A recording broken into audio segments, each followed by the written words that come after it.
Hey all, welcome to Circle Tone. Something a bit different today. I was asked in comments recently to talk about my singing and some tips that we have for you guys who record at home. Real quick, thanks to my patrons of tone.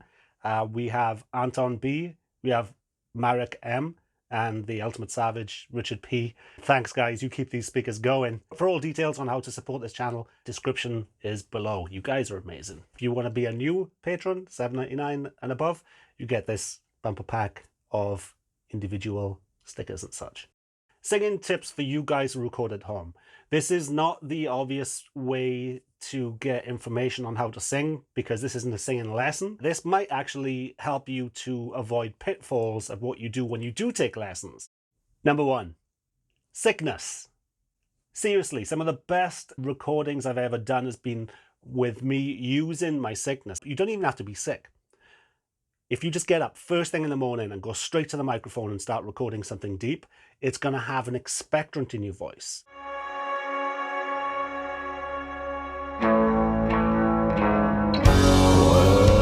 are you now, my love,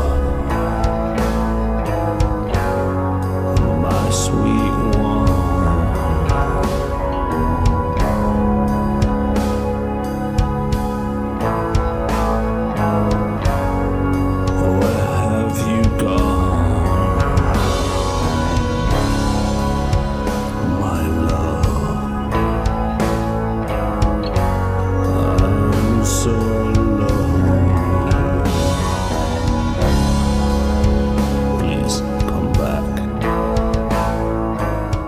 Something happens to the upper mids and the base of your voice when you're sick, you know, that raspiness, and you can use that because that can sound pretty deep and pretty soulful.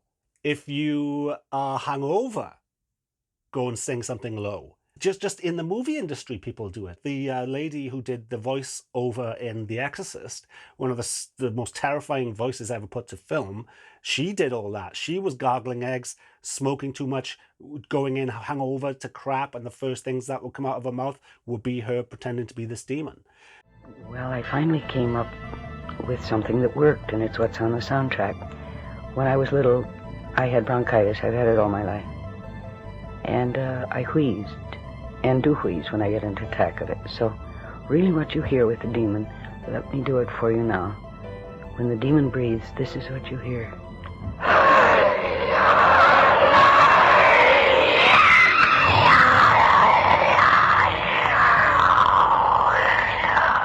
So even in the brutal aspects of it, you know, people would put themselves out of sorts, even running around the studio, coming back in and then screaming something, and it gives an emotional quality to your voice. So my first tip is think about not just your state of mind and what you're singing about.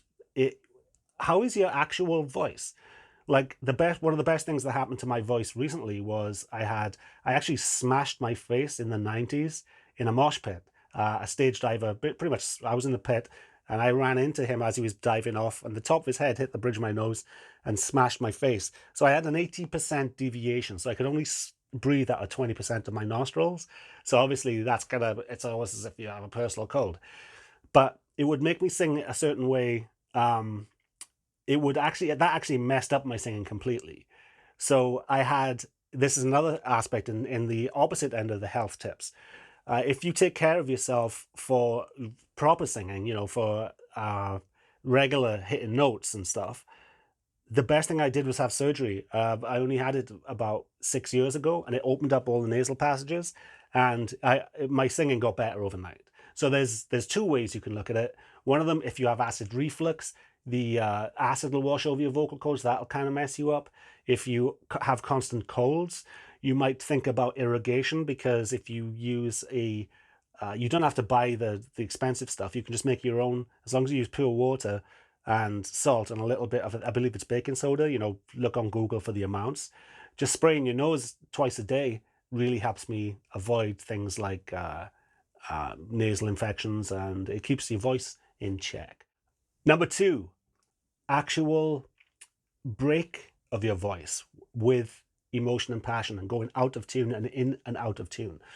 So here's an example of a classic song which is sung from the heart. Eric Clapton, he wrote a song called Layla, which is an impassioned song about him being madly in love with one of his best friend's wives. He wrote the song Layla. It's not her literal name, but she was actually married to George Harrison. He sung and screamed the chorus so passionately, his voice was breaking and cracking and slightly out of tune. And oh God, it just completely makes that song. You know, it's just your foolish pride. Hey, you got me on my knees. Hey, I'm making darling, please. Hey, so don't think singing is all about hitting the notes, right? Which helps.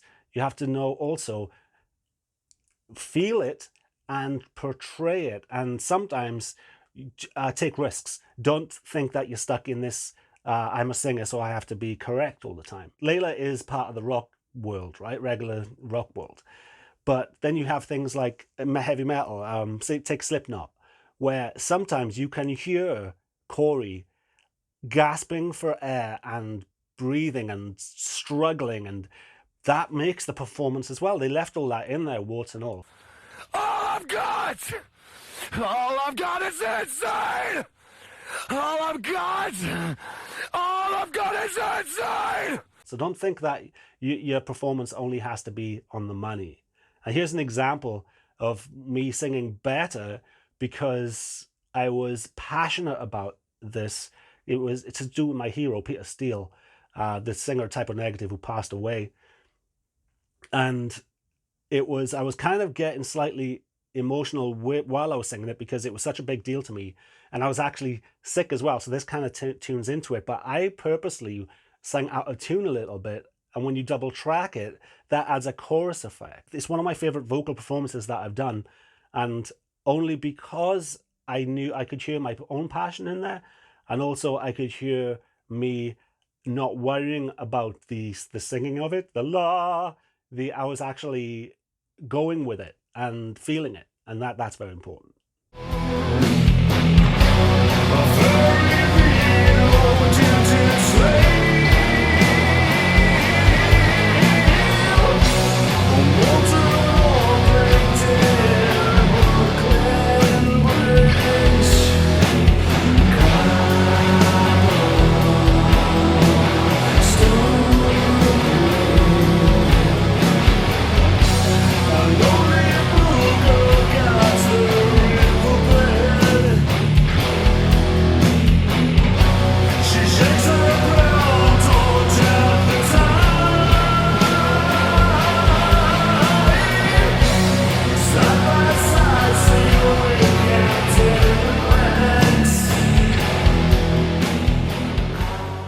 Number 3, this one's kind of boring, but sibilance. You will not unhear this, but every time I say an S, because of the way my teeth are formed in the front, because I have the classic British grill. So what you want to do, get in front of a microphone and go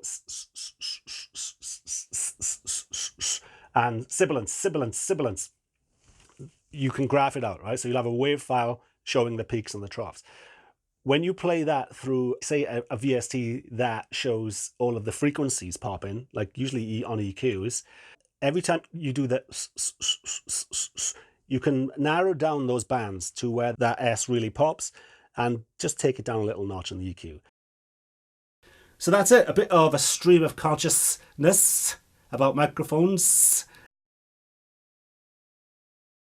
So that's it, a bit of a stream of consciousness about microphones, and that will save you some money because a lot of microphones, the really expensive ones, handle sibilance really well. And that is practically why a lot of vocal mics are expensive, is because of how it handles plosives, pa pa pa, ta ta ta, and things like that. So you can also get, do I have one at hand? Yes. So one of these, so when you pa pa pa pa, the pop isn't going to overload your microphone. And if you concentrate on forming your words differently, you can form it so T's and P's and S's aren't so obvious. So they aren't obvious. And you can control yourself. Like if you want to say school, you want to say school. So you don't school, you know what I mean? So you have to practice mic technique, practice just These things cost like $3. You can buy them for $3 to $10, and they are worth it. Number 4, this is what I call TMI, too much information. Modern recording is so pristine, the noise floor is so small, and compared to the hits of Queen in the past and The Who and Heart or whatever, if you go and listen to old vocal performances that are isolated, you hear there's a ridiculous amount of effects on there. There's a ridiculous amount of hiss. There's a lot of bleed from from the headphones, or if it's tracked live, other instruments. Now, I believe, this is only my personal opinion, that modern recording in the DAW era, where, especially these days where the technology got even better with the digital converters, too much information versus what was musical in the past. So what you're getting is so much presence, you're getting so much plosives, you're getting so much sibilance, you're getting so much information that nothing's being rounded off by vinyl, tape, old consoles, thousands of feet of cables. All that knocks down treble. You will be amazed at how many effects were put on top of that on some of the classics that you hear. I didn't even know there was a huge amount of delay, say, on the vocal for Barracuda. Smile like the sun, kisses for everyone, and tails, it never fails.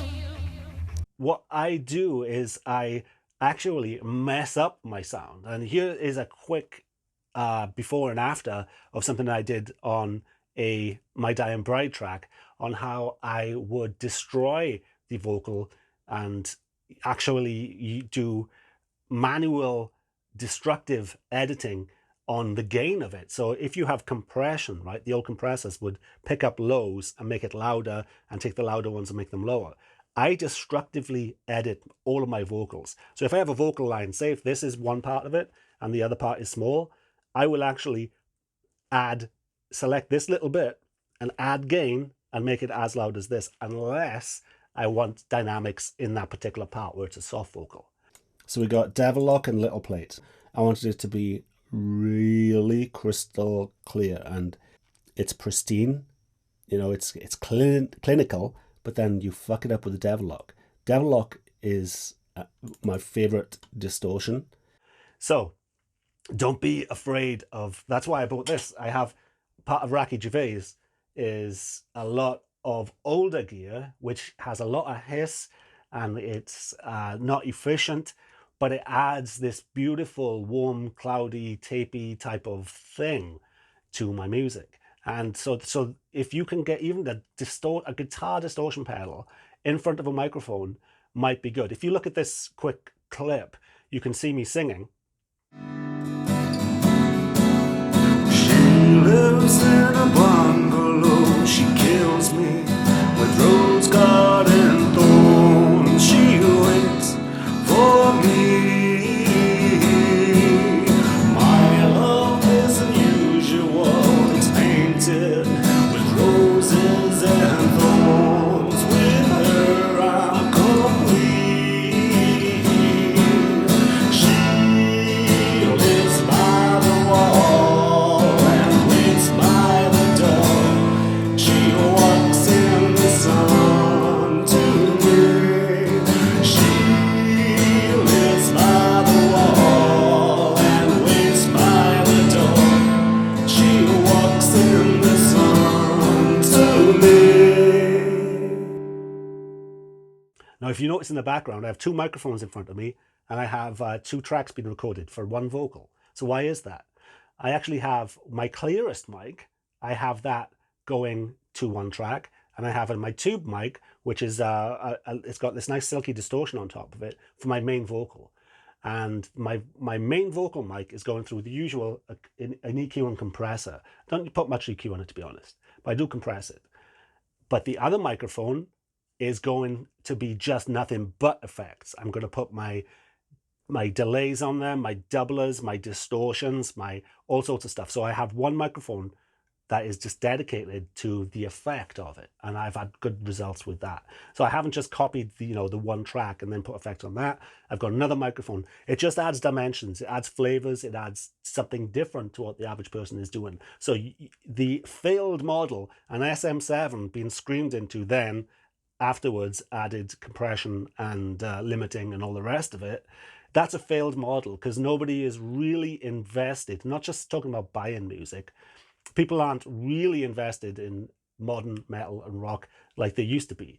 And it's not just because of lack of talent. A lot of it is because I'm convinced, because everything's on rails, everything is fixed in the mix. The drums are all drum replacement. The bass is all direct, and and yeah, it all sounds better, but nobody's listening to it, so there's something missing. There's too much information, all the frequencies, all the time, everything's loud. When everything is huge, nothing is huge. So what can you do about it?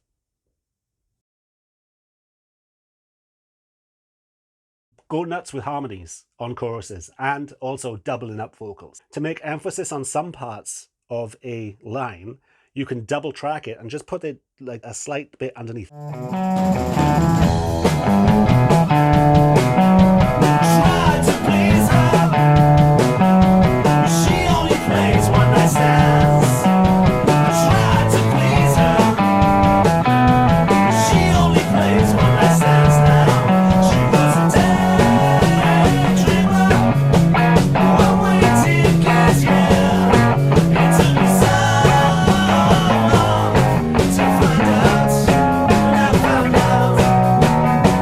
So it doesn't necessarily make it louder, but it adds something to it. So it kind of subliminally, it'll pop at you a bit more. And also harmony. You do as many harmonies as you can, and you can take them away, even if it ends up as a duo. A lot of a cappella stuff tends to work with my type of voice. So change it up, do lots of tracks, because you don't know what harmony you're singing might work out, even if you're harmonizing, like I say, on a half a sentence. And that can really work out, because a lot of vocals are one singer, and also try and get other singers in there to mix in the vocals, because over the course of an album, if you hear into one voice for the whole thing, it gets really boring. A lot of the best, Alice in Chains, people like that, they would have different people singing in the background.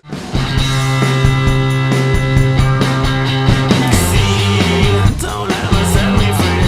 I always wanna be by your side. Girl, you really got me now. You got me so I can sleep at night. Yeah, you really got me now. You got me so I don't know what I'm doing now. Oh yeah, you really got me now. You got me so I can sleep at night. You really got me. You really got me. You really got me.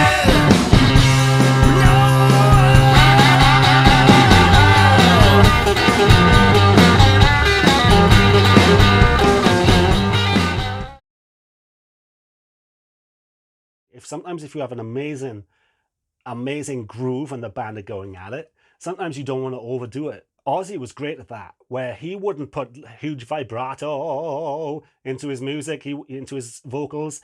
A lot of it would be straight to the point, and with quite a few effects, doubling it, things like that. So it would be more of a whole band input.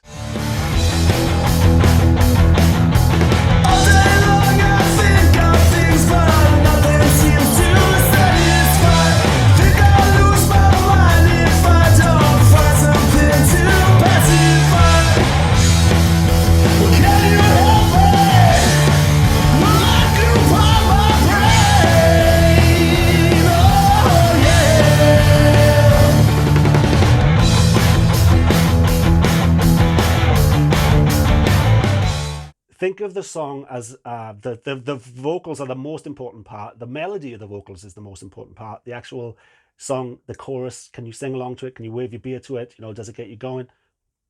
But remember when to push forward as a singer and when to pull back. Something that has ruined a lot of my videos in the past, and this is going to seem like a superficial one. Don't look like an idiot when you're singing. I have this terrible habit. When I'm actually singing and recording, I do the Christina Aguilera things where it's a mental thing where I'm trying to hit a pitch of a note, however high my arm goes up or down, you know, I sing like that. If you're recording for YouTube, which is a lot of musicians now have transferred, they're not even recording albums anymore. They're just like recording for YouTube. The way that you shoot yourself, sometimes I cringe so much at me singing, I look like a complete idiot. So just think about it. A lot of bands are signed, I'm going to be 100% realistic, it's because they look cool, or they give something, some real sense of realism.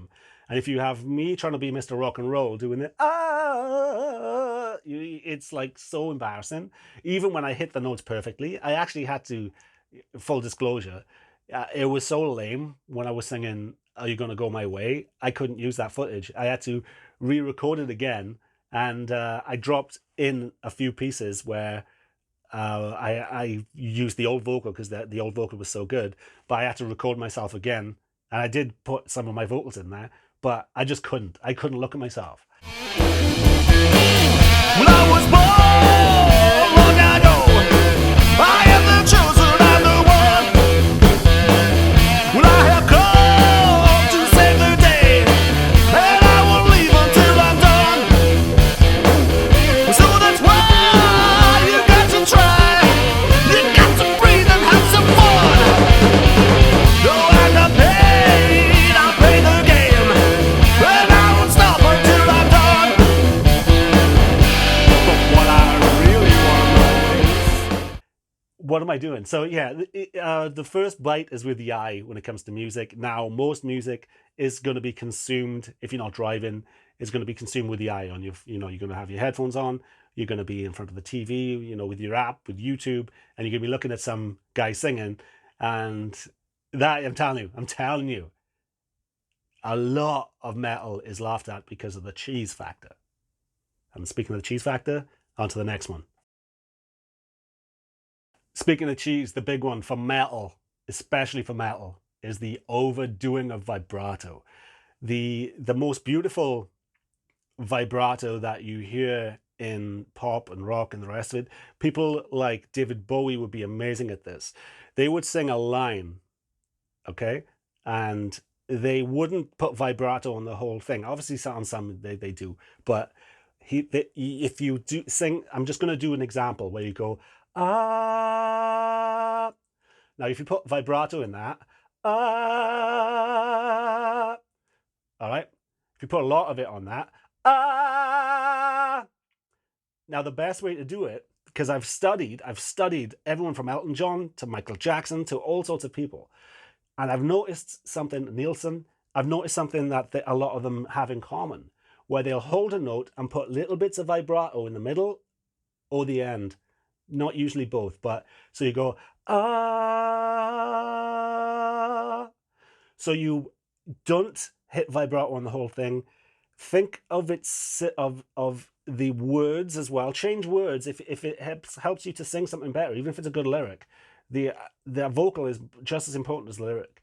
So you can change the lyric to draw out or add little subtle aspects of vibrato in metal, especially in things like folk metal or symphonic metal, and everybody's going full opera, and it's cheese. it's all I ever wanna hear. It's music to my ears. She was a princess of the night.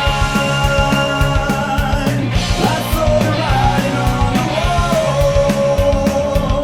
She was a princess of the night. I'll take a ride across the sky.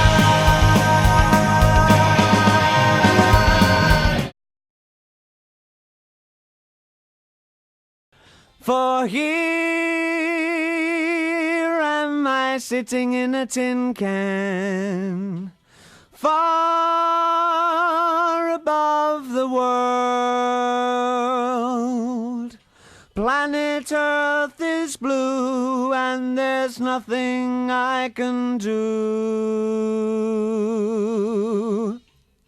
Unless you can do it, like say at the end of Battle of Hell, that's when you go nuts on the vibrato. If you can do if you can do that, then don't put it through your whole album.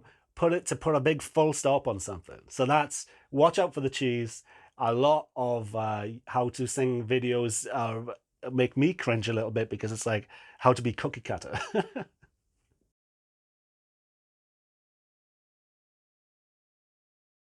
Find your own character. What give me a clue on what my character was for my voice was, what are the favorite karaoke songs that I sing? And the big ones for me were things like House of the Rising Sun. So now I'm like, that key is in A. So I can belt out the lows and the highs on that pretty good. So then I know my range.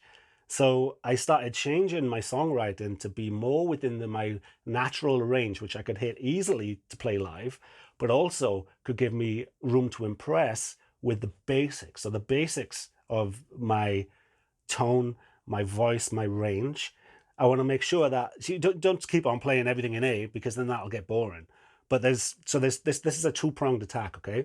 What are you comfortable with? What is your range? Then really work on the little nuances of what's good about your voice. Like I have a slight fry in my voice, and I thought, how can I work that? How can I make that? Because usually I don't like the sound of it, but how can I work this fry to make it sound more raspy and more manly and the rest of it? You know, so it's use your natural gifts and really zoom in on them. What are your best aspects of your singing? Because that can become like Michael Jackson with his falsetto. It can become a trademark of yours. But on the flip side, what are you really uncomfortable with, or what do you even not know? Because I surprised myself recording some things like Radiohead song where I was just messing around and I was hitting these falsettos.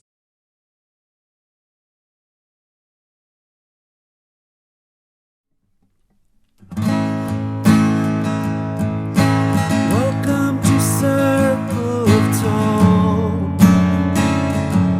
I can't sing it right or I'm gone. Can you hear it all?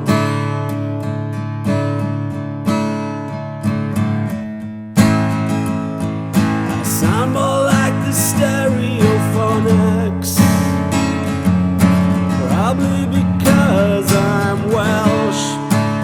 Yeah, he died, my friends.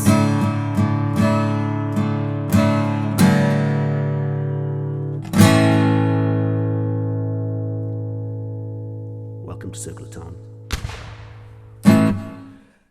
Maybe I should explore that more, where I can hit these notes, which I didn't think of singing before.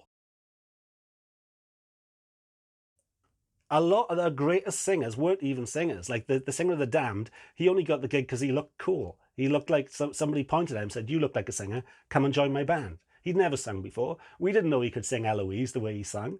You might have people in your family that have no idea they have amazing voices because they've never applied themselves. So you might have that voice. You might be a bass player. Oh my God. But you might have the voice of an angel.